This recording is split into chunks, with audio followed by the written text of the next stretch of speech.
Xin chào. Xin chào, Vietnam. Thank you.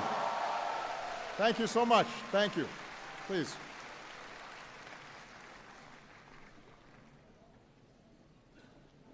To the government and the people of Vietnam, thank you for this very warm welcome and the hospitality that you've shown me on this visit. And thank all of you for being here today.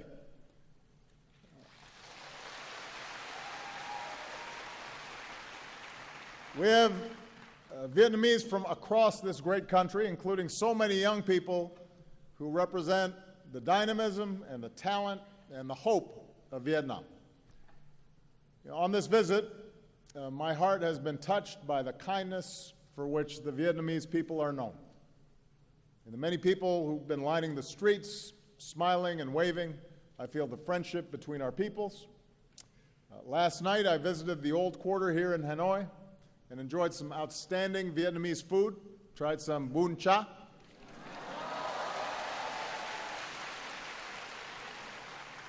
Drank some bia Hanoi. But I have to say, the busy streets of this city, I've never seen so many motorbikes in my life. So I haven't had to try to cross the street so far, but maybe when I come back and visit, you can tell me how. I am not the first American president to come to Vietnam in recent times, but I am the first, like so many of you, who came of age after the war between our countries. When the last U.S. forces left Vietnam, I was just 13 years old. So my first exposure to Vietnam and the Vietnamese people came when I was growing up in Hawaii, with its proud Vietnamese-American community there. At the same time, many people in this country are much younger than me. Like my two daughters, many of you have lived your whole lives knowing only one thing, and that is peace and normalized relations between Vietnam and the United States. So I come here mindful of the past, mindful of our difficult history, but focused on the future, the prosperity, security, and human dignity that we can advance together.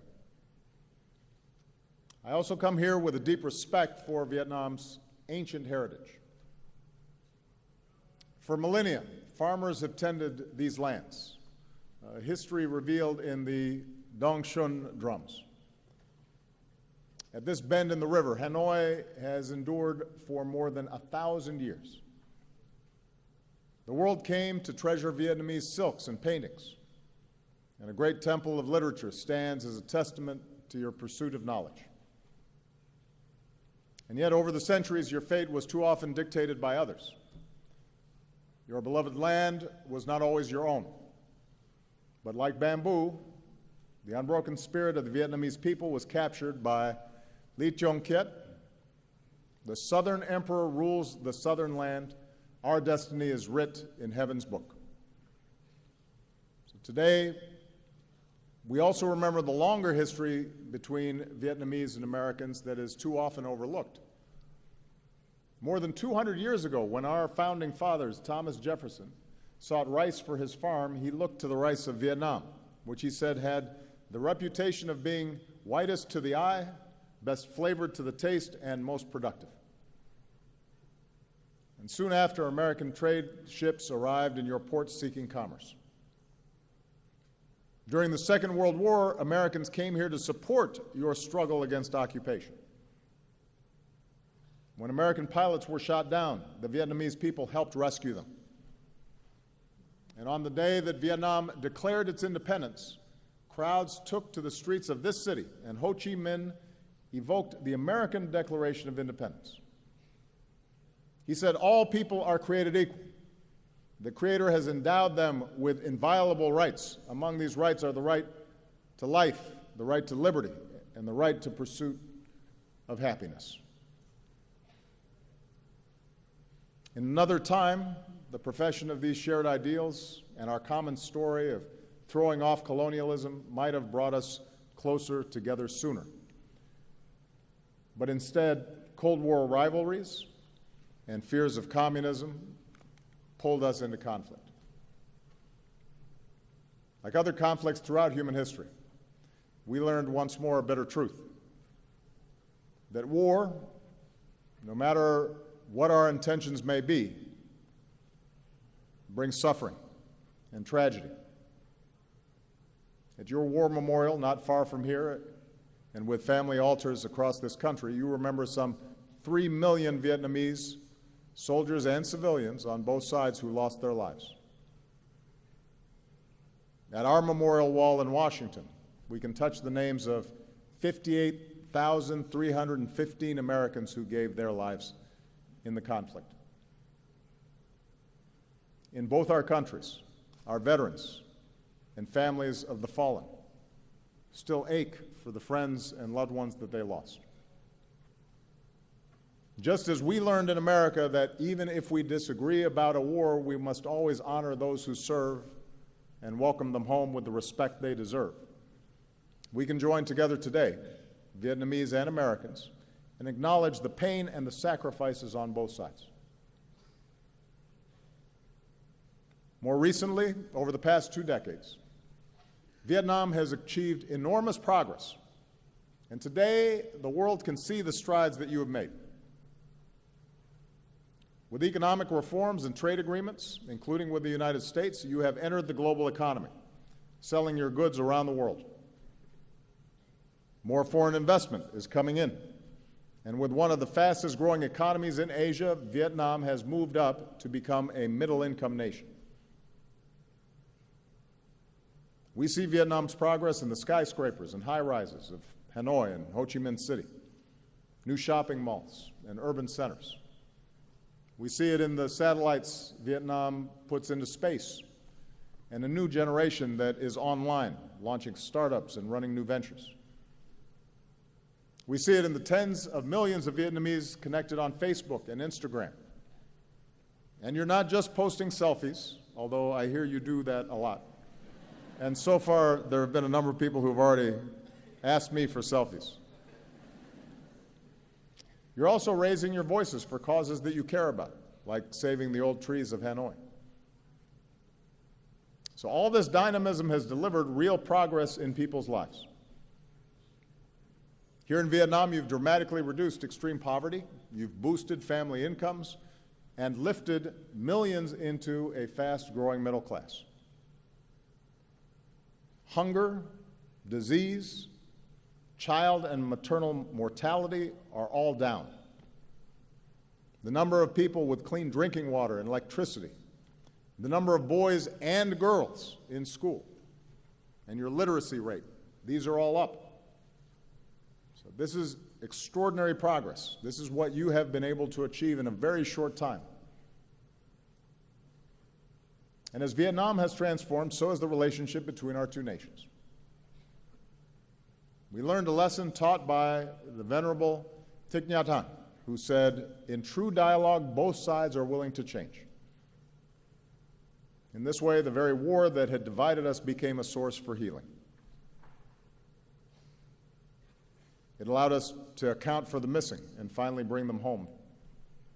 It allowed us to help remove landmines and unexploded bombs, because no child should ever lose a leg just playing outside. Even as we continue to assist Vietnamese with disabilities, including children, we are also continuing to help remove Agent Orange, dioxins, so that Vietnam can reclaim more of your land. We're proud of our work together in Da Nang, and we look forward to supporting your efforts in Bien Hoa. Let's also not forget that the reconciliation between our countries was led by our veterans who once faced each other in battle. Think of Senator John McCain, who was held for years here as a prisoner of war, meeting General Zat, who said our countries should not be enemies but friends. Think of all the veterans, Vietnamese and American, who've helped us heal and build new ties. Few have done more in this regard over the years than a former Navy lieutenant and now Secretary of State for the United States, John Kerry, who is here today, and On behalf of all of us, John, we thank you for your extraordinary efforts.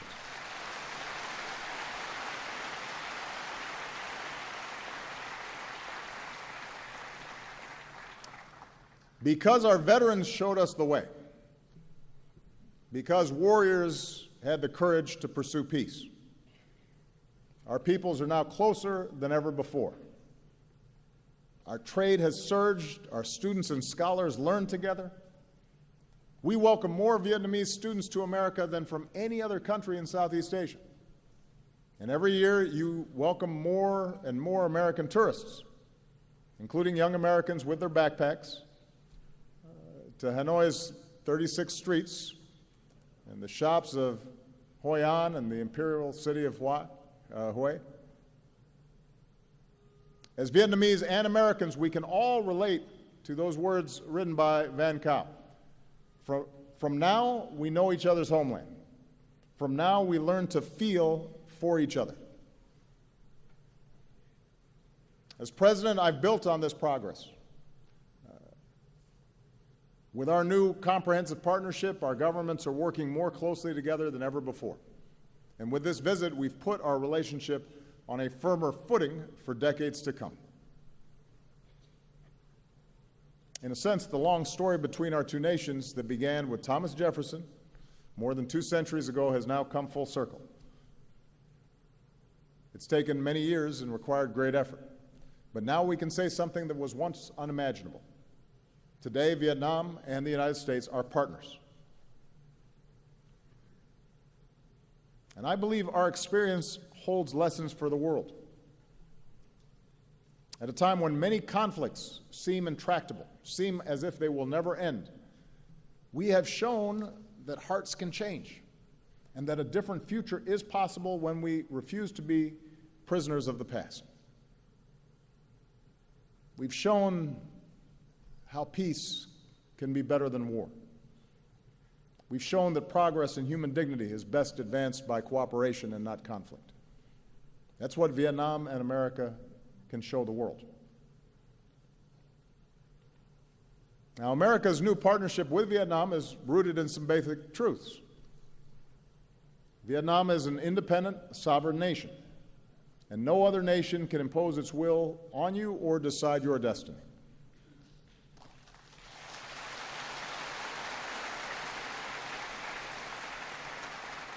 Now, the United States has an interest here. We have an interest in Vietnam's success. But our comprehensive partnership is still in its early stages. And with the time I have left, I want to share with you the vision that I believe can guide us in the decades ahead. First, let's work together to create real opportunity and prosperity for all of our people. We know the ingredients for economic success in the 21st century. In our global economy, investment and trade flows to wherever there is rule of law, because no one wants to pay a bribe to start a business. Nobody wants to sell their goods or go to school if they don't know how they're going to be treated.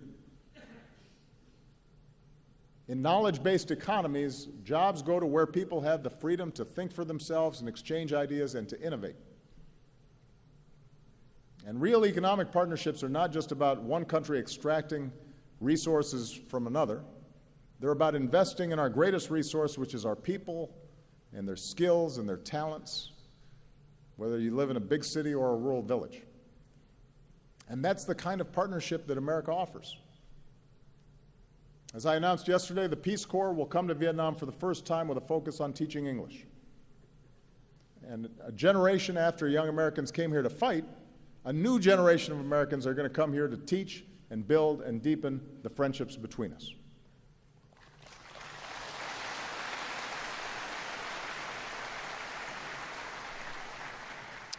Some of America's leading technology companies and academic institutions are joining Vietnamese universities to strengthen training in science, technology, engineering, mathematics, and medicine. Because even as we keep welcoming more Vietnamese students to America, we also believe that young people deserve a world-class education right here in Vietnam.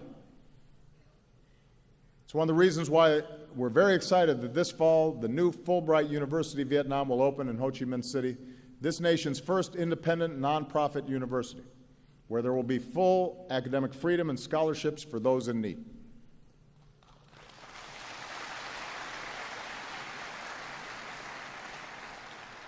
Students, scholars, researchers will focus on public policy and management and business, on engineering and computer science, and liberal arts.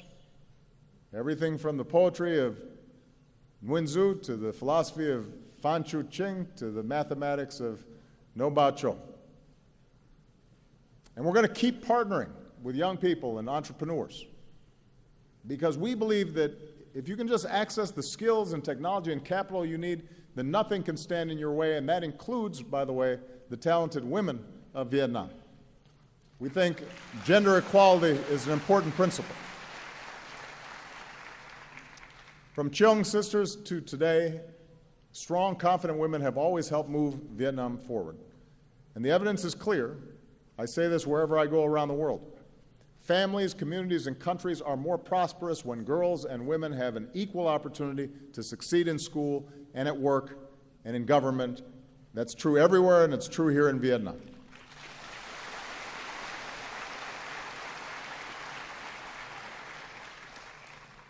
We'll keep working to unleash the full potential of your economy with the Trans-Pacific Partnership.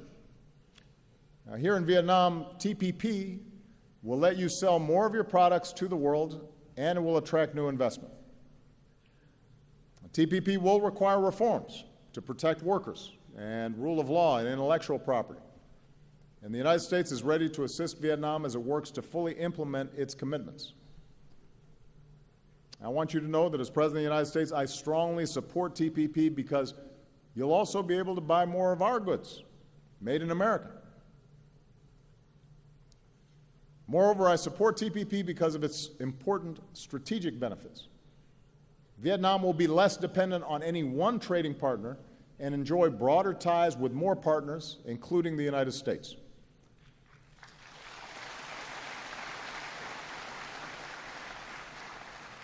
And TPP will reinforce regional cooperation. It will help address economic inequality and will advance human rights with higher wages and safer working conditions. For the first time here in Vietnam, the right to form independent labor unions and prohibitions against forced labor and child labor. And it has the strongest environmental protections and the strongest anti-corruption standards of any trade agreement in history. That's the future TPP offers for all of us, because all of us, the United States, Vietnam, and the other signatories, will have to abide by these rules that we have shaped together. That's the future that is available to all of us. So we now have to get it done for the sake of our economic prosperity and our national security. This brings me to the second area where we can work together, and that is ensuring our mutual security. With this visit, we've agreed to elevate our security cooperation and build more trust between our men and women in uniform. We'll continue to offer training and equipment to your Coast Guard to enhance Vietnam's maritime capabilities. We will partner to deliver humanitarian aid in times of disaster. With the announcement I made yesterday to fully lift the ban on defense sales, Vietnam will have greater access to the military equipment you need to ensure your security. And the United States is demonstrating our commitment to fully normalize our relationship with Vietnam.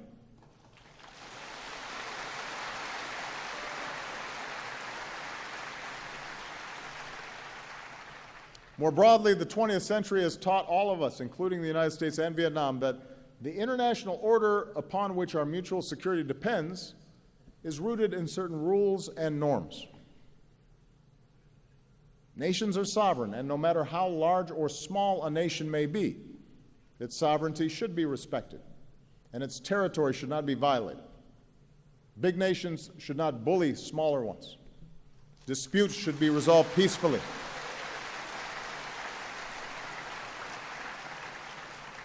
And regional institutions like ASEAN and the East Asia Summit should continue to be strengthened. That's what I believe, that's what the United States believes, and that's the kind of partnership America offers this region. I look forward to advancing this spirit of respect and reconciliation later this year when I become the first U.S. president to to visit Laos.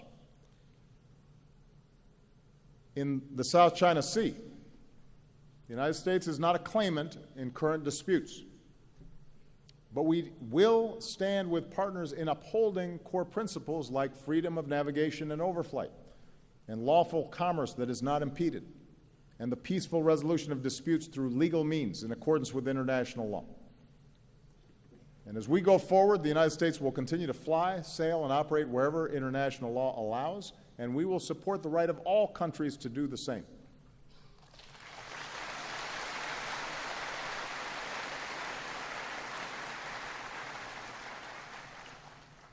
Now, even as we cooperate more closely in the areas I've described, our partnership includes a third element: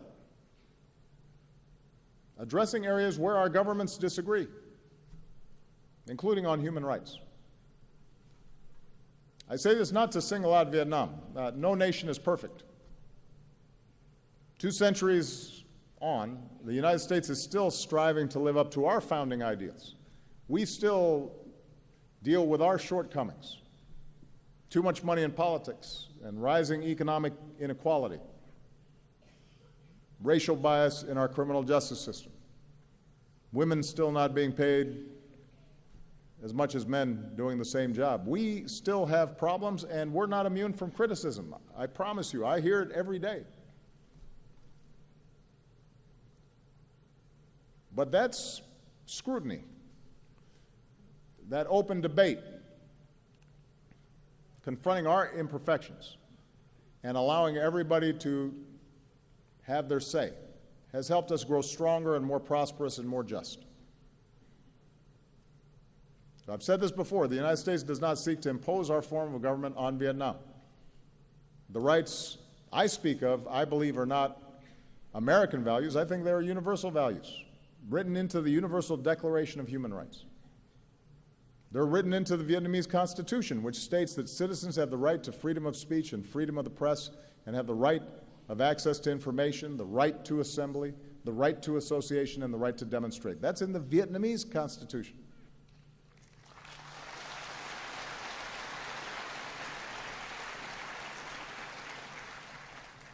So really, this is an issue about all of us, each country, trying to consistently apply these principles, making sure that we, those of us in government, are being true to these ideals. In recent years, Vietnam has made some progress. Vietnam's committed to bringing its laws in line with its new constitution and with international norms. Under recently passed laws, the government will disclose more of its budget, and the public will have the right to access more information. And as I said, Vietnam has committed to economic and labor reforms under the TPP. So these are all positive steps. And ultimately, the future of Vietnam will be decided by the people of Vietnam. Every country will chart its own path, and our 2 nations have different traditions and different political systems and different cultures. But as a friend of Vietnam, allow me to share my view, why I believe nations are more successful when universal rights are upheld. When there's freedom of expression and freedom of speech, and when people can share ideas and access the internet and social media without restriction, that fuels the innovation economies need to thrive. That's where new ideas happen. That's how a Facebook starts. That's how some of our greatest companies began. Because somebody had a new idea that was different, and they were able to share it. When there's freedom of the press, when journalists and bloggers are able to shine a light on injustice or abuse, that holds officials accountable and builds public confidence that the system works. When candidates can run for office and campaign freely, and voters can choose their own leaders in free and fair elections, it makes the countries more stable because citizens know that their voices count and that peaceful change is possible. And it brings new people into the system. When there's freedom of religion, it not only allows people to fully express the love and compassion that are at the heart of all great religions, but it allows faith groups to serve their own communities through schools and hospitals and care for the poor and the vulnerable. And when there's freedom of assembly and citizens are free to organize in civil society, then countries can better address challenges that government sometimes cannot solve by itself. So it is my view that upholding these rights is not a threat to stability, but actually reinforces stability and is the foundation of progress. After all, it was a yearning for these very rights that inspired people around the world, including Vietnam, to throw off colonialism. And I believe that upholding these rights is the fullest expression of the independence that so many cherish, including here, in a nation that proclaims itself to be of the people, by the people, and for the people. Vietnam will do it differently than the United States does. And each of us will do it differently from many other countries around the world. But there are these basic principles that I think we all have to try to work on and improve. And I say this as somebody who's about to leave office. So I have the benefit of almost 8 years now of reflecting on how our system has worked and interacting with countries around the world who are constantly trying to improve their systems as well. Now, finally, our partnership, I think, can meet global challenges that no nation can solve by itself. If we're going to ensure the health of our people and the beauty of our planet, then development has to be sustainable. Natural wonders like Ha Long Bay and Sun Dong Cave have to be preserved for our children and our grandchildren. Rising seas threaten the coasts and waterways on which so many Vietnamese depend. And so, as partners in the fight against climate change, we need to fulfill the commitments we made in Paris, and we need to help farmers and villages and people who depend on fishing to adapt and to bring more clean energy to places like the Mekong Delta. This is a rice bowl of the world that we need to feed future generations. And we can save lives beyond our borders. By helping other countries strengthen, for example, their health systems, we can prevent outbreaks of disease from becoming epidemics that threaten all of us. And as Vietnam deepens its commitment to UN peacekeeping, the United States is proud to help train your peacekeepers. And what a truly remarkable thing that is. Our two nations that once fought each other now standing together and helping others achieve peace as well. So in addition to our bilateral relationship, our partnership also allows us to help shape the international environment in ways that are positive. Now, fully realizing the vision that I've described today is not going to happen overnight, and it is not inevitable. There may be stumbles and setbacks along the way. There are going to be times where there are misunderstandings. It will take sustained effort and true dialogue where both sides continue to change.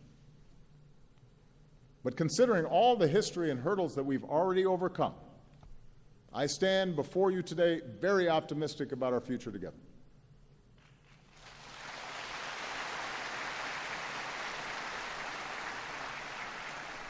And my confidence is rooted, as always, in the friendship and shared aspirations of our peoples. I think of all the Americans and Vietnamese who have crossed a wide ocean, some reuniting with families for the first time in decades, and who, like Jin Kong Sun said in his song, have joined hands in opening their hearts and seeing our common humanity in each other.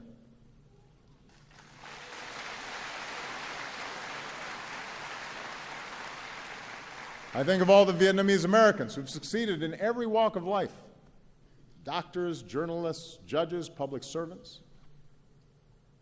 One of them, who was born here, wrote me a letter and said, "By God's grace, I've been able to live the American dream. I'm very proud to be an American, but also very proud to be Vietnamese." And today he's here. Today he's here, back in the country of his birth, because he said his personal passion is improving the life of every Vietnamese person.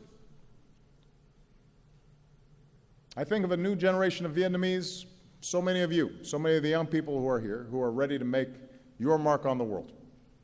And I want to say to all the young people listening, your talent, your drive, your dreams, in those things Vietnam has everything it needs to thrive.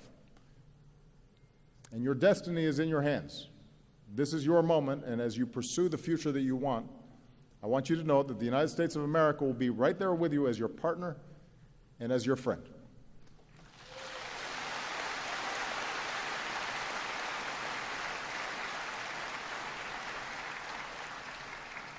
And many years from now, when even more Vietnamese and Americans are studying with each other, innovating and doing business with each other, standing up for our security and promoting human rights and protecting our planet with each other, I hope you think back to this moment and draw hope from the vision that I've offered today. Or, if I can say it another way, in words that you know well from the tale of Kyo, please take from me this token of trust so we can embark upon our 100-year journey together. Kamun Chak Ban. Thank you very much. Thank you, Vietnam. Thank you. Beautiful Vietnam, beautiful Vietnam, always in my heart. Beautiful